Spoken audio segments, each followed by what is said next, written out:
اسی سال یعنی کہ 2025 کے اوائل میں میرے ساتھ ایک بڑا دکھی واقعہ پیش آیا۔ میری ایک مریضہ جو کہ ینگ تھیں اور جن کا کڈنی فنکشن بڑا سٹیبل تھا، پروٹین یوریا بڑا سٹیبل تھا، اچانک کڈنی فیلئر میں چلی گئی۔ ہوا کچھ یوں کہ ان کا ایکسیڈنٹ ہوا، ایکسیڈنٹ کی وجہ سے ان کو پین کلر کھانی پڑی، گھر میں کوئی کام میں ریلیف نہیں ملا، ان کا بیک گراؤنڈ میں گردہ فیل ہو گیا۔ گھر کا کام، بڑھتا ہوا درد، پین کلرز، گردہ فیل۔ پوری دنیا میں خواتین میں گردے کے امراض مردوں کے مقابلے میں زیادہ ہیں۔ پوری دنیا میں تو اس کی وجہ مجھے نہیں پتا کیا ہے، لیکن پاکستان میں میرا ایکسپیرینس اور میری آبزرویشن کہتی ہے کہ ہمارے کچھ ایسے فیکٹرز ہیں جن کی وجہ سے ہماری خواتین انڈر ڈائگنوز رہتی ہیں اور انڈر ٹریٹڈ رہتی ہیں، جن کی وجہ سے ان کے نہ صرف گردے کے امراض بلکہ باقی سارے امراض بھی لیٹ جا کے پکڑے جاتے ہیں جو کہ ٹریٹیبل نہیں ہوتے۔ آج کی ایپیسوڈ میں ہم یہ سب کچھ ڈسکس کریں گے، پر آپ نے مجھے ایک فیور کرنی ہے، کیونکہ ہمارے زیادہ ویورز مرد حضرات ہیں، تو آپ نے یہ ایپیسوڈ اپنی خواتین کے ساتھ ضرور شیئر کرنی ہے، اور اگر آپ خاتون ویور ہیں تو آپ نے اپنی فیملی اور فرینڈ کے ساتھ بھی یہ ایپیسوڈ ضرور شیئر کرنی ہے تاکہ ہم اس انفارمیشن کو زیادہ سے زیادہ پھیلا سکیں۔ السلام علیکم، doctor Waheed Zaka from expert cancer clinic of Lahore اپنی نیفرولوجی سیٹ سے اپنے گھر والے اسٹوڈیو سے وطنوں کو واپسی ہو چکی ہے۔ پچھلے 3.5 سال میں نے اپنی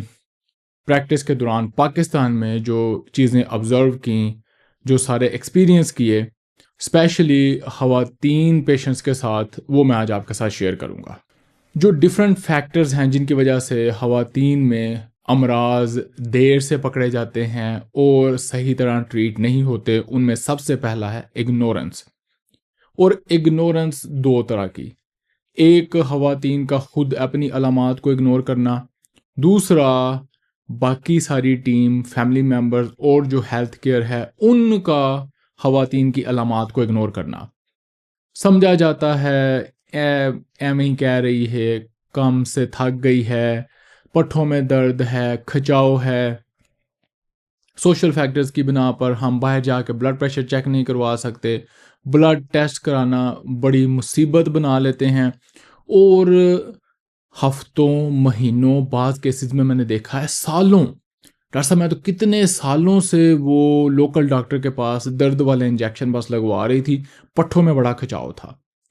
علامات کو، چھوٹی چھوٹی علامات کو، بھوک کا نہ لگنا، نکاہت ہونا، کمزوری ہونا، ایون سیکشول ڈیزائر کا کم ہونا، ان چیزوں کو مکمل طور پہ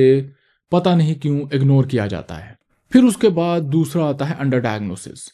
اور فرض کریں کہ فیملی ممبرز نے بادر کر بھی لیا کہ جی بالکل علامات کوئی سیریس ہیں، میری بیگم کی، میری بہن کی، میری بچی کی، میری ماں کی، تو جب وہ ڈاکٹر کے پاس جاتے ہیں تو پھر ڈاکٹر آگے جاہل بیٹھا ہوا ہے، وہ بھی وہی اگنورنس، کولڈ شولڈر دیتا ہے خواتین کے امراض کو کہ شاید ایسے ہی کر رہی ہے، بالکل اپیرنٹلی تو ٹھیک لگ رہی ہے، اب میں اس کے کیا بلڈ ٹیسٹ کراؤں، میں تو صحیح والے مرے ہوئے مریض کے نہیں کراتا، تو یہ تو ماشاءاللہ ویسے ہی ٹھیک ٹھاک لگ رہی ہیں۔ اب کچھ فیکٹر یہ ہوتا ہے کہ ان خواتین میں بھرپور جوانی کی وجہ سے، ہارمونز کی وجہ سے اتنی علامات ظاہر نہیں ہوتی، تو ڈاکٹر یا ہیلتھ کیئر سسٹم بھی پھر ان کی علامات کو اگنور کرتا ہے۔ تیسرا اس میں یہ بھی فیکٹر ہوتا ہے کہ یہ علامات، کیونکہ عورتوں میں زیادہ آٹو امیون ڈس آرڈر بھی ہوتے ہیں، تو بڑی سٹل قسم کی ہوتی ہیں، بڑی معمولی ہلکی پھلکی علامات ہوتی ہیں، اور بعض اوقات سالوں لگ جاتے ہیں ان کو ایکسپلوڈ ہوتے فل فلیج ڈیزیز میں، لیکن ان کو اگنور کیا جاتا ہے، اور ان بیسز پہ پھر میں اس کو کہتا ہوں کہ انڈر ڈائگنوز ہیں، یعنی کہ آپ ریئرلی دیکھیں گے کہ کوئی گھر کی خاتون ہے، وہ ڈاکٹر کے پاس گئی ہے، اس کا بلڈ پریشر ہائی ہے، تو کسی نے بادر کیا ہو کہ میں اس کی شوگر بھی چیک کروں، میں اس کا کڈنی فنکشن بھی چیک کروں، میں اس کی باقی میٹابولک ہیلتھ بھی چیک کر لوں، پتہ نہیں کیوں میری سمجھ سے باہر ہے۔ تیسرے نمبر پہ آ جاتا ہے انڈر ٹریٹمنٹ۔ انڈر ٹریٹمنٹ کی بہت ساری اپنی وجوہات ہیں۔ سب سے پہلے تو لیٹ یا پور ڈائگنوسس، پھر اس کے بعد اس کی ٹریٹمنٹ پراپر اس وجہ سے نہیں ہو سکتی کہ یا تو ڈائگنوسس ٹھیک نہیں بنا، یا اگر ڈائگنوسس بن بھی گیا ہے تو اس ٹریٹمنٹ کے پروٹوکول کے لیے جو ٹیسٹوں کا فالو اپ یا ڈاکٹر کا فالو اپ چاہیے وہ مکمل نہیں ہے۔ دوائی ختم ہو گئی ہے تو لا کے دینے والا کوئی نہیں ہے، مرد حضرات خود باہر سے کھڑے ہو کے دوائی لے لیتے ہیں۔ عورتوں کو، خواتین کو پاکستان میں ابھی بھی کیونکہ پوری ڈپینڈنس ہے مردوں پر، تو ان کو دوائی کسی نے لا کے دینی ہے۔ پھر اگر دوائی نہیں ملی، فرض کریں ہو جاتا ہے اکثر ایک برانڈ نہیں ملا، تو کسی نے بادر نہیں کیا کہ ہم دوسرا برانڈ دیکھ لیں یا دوسرے ڈاکٹروں کو دکھا لیں یا دوسری فارمیسی سے چیک کر لیں، تو یہ ایک بہت بڑی وجہ بن جاتی ہے انڈر ٹریٹمنٹ کی، ان کی مکمل اچھی طرح ٹریٹمنٹ نہیں ہوتی۔ تیسرا آ جاتا ہے، تیسرا بھی نہیں، یہ چوتھا فیکٹر بنے گا فالو اپ۔ فالو اپ کا تو سوال ہی پیدا نہیں ہوتا۔ میرے پاس جو کچھ خواتین فالو اپ کرتی ہیں، میں آج آپ کو سیکرٹ بتاتا چلتا ہوں کہ وہ گھر والوں سے چھپ کے کرتی ہیں۔ گھر والے بھی ان کو مذاق اڑاتے ہیں یا ان کو تنگ کرتے ہیں کہ تمہیں کیا ضرورت ہے فالو اپ کرنے کی، تم تو ٹھیک ہو۔ اب جب میں یہ بات سنتا ہوں تو میرا تھوڑا سا خون کھول جاتا ہے کہ وہ خاتون اپنی زندگی سے، اپنے گردے کے مرض سے کس طرح لڑ رہی ہے اور آپ اس کو بادر ہی نہیں کر رہے۔ تو فالو اپ پور ہونے کی وجہ سے، نہ ہونے کی وجہ سے بھی یہ معاملہ انڈر ٹریٹڈ رہتا ہے اور مرض بڑھتا جاتا ہے۔ اور فائنلی ہم آتے ہیں اپنے پیشنٹ کی سٹوری پہ۔ سب سے بڑا ایشو سوشل فیکٹر،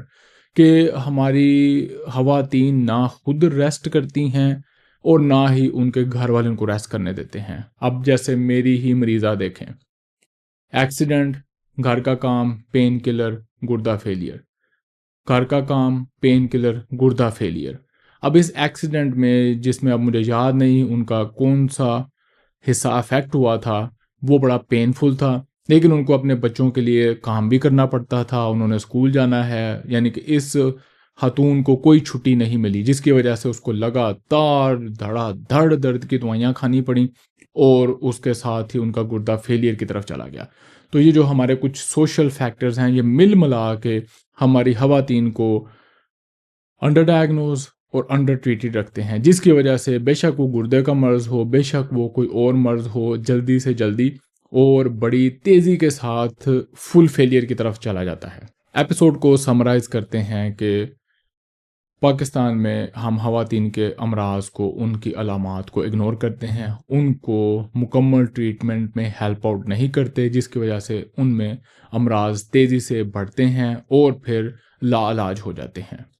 آپ اگر خاتون ہیں تو آپ کا اس میں کیا ایکسپیرینس تھا؟ کیا آپ کی علامات کو بھی گھر والوں نے اور ڈاکٹر نے اگنور کیا؟ اور پھر جب آپ کو پتہ چلا تو آپ نے کیسے اس کو مینیج کیا؟ ان سارے فیکٹرز کو سامنے رکھتے ہوئے آپ نے اپنا ایکسپیرینس ضرور شیئر کرنا ہے، کیونکہ آپ کی انفارمیشن کی وجہ سے دوسری خواتین اس سے فائدہ اٹھا سکتی ہیں، اپنی ٹریٹمنٹ کو بہتر کر سکتی ہیں۔ ملاقات ہوگی اگلے ایپیسوڈ میں۔ اللہ حافظ۔